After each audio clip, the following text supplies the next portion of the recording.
Comer warns Bragg he must testify after stumbling into his territory during Trump probe.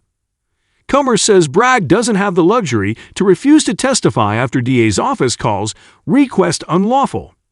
Rep. James Comer, Art Chi, said Sunday that Manhattan District Attorney Alvin Bragg doesn't have a choice on whether to testify before Congress about possible criminal charges being levied against former President and 2024 Republican presidential candidate Donald Trump.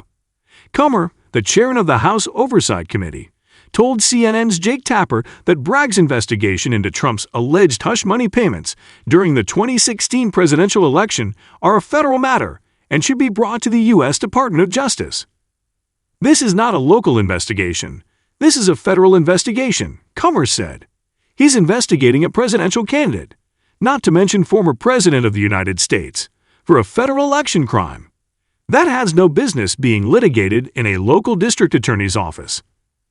And when he says he's not going to cooperate with Congress, unfortunately for Mr. Bragg, he doesn't have the luxury of determining whether or not he can comply with congressional requests, because he crossed over two levels of government, from the local level to the federal level, to try to prosecute something that clearly, if there was a reason for prosecution, it should be done by the Department of Justice, he said. House Judiciary Committee Chairman Jim Jordan, R. Ohio, sent a letter last week signed by Comer and House Committee on Administration Chairman Brian Stahel, R. Wis, demanding that Bragg testify before Congress in the wake of his unprecedented abuse of prosecutorial authority.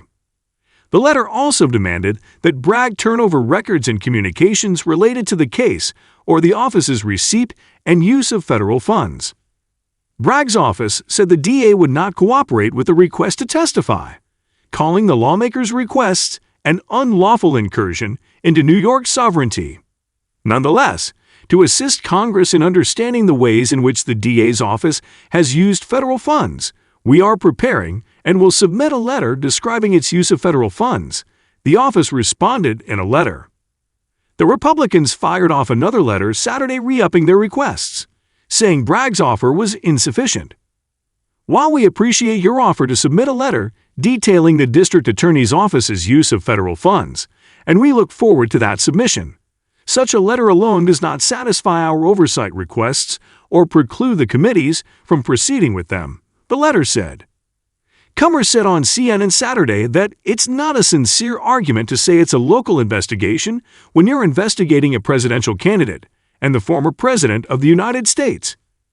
"We believe that Bragg should come explain to us exactly what he's investigating," he said. "If Mr. Bragg wants to come in and explain to us what he's doing, and he makes a good explanation, he makes a good argument, and we see that we're in an area where we don't belong, as some of the Republican senators say, then we'll back off. But we're sick and tired of the meddling in federal elections, and I don't believe that Bragg would be doing this if Donald Trump were not running for president."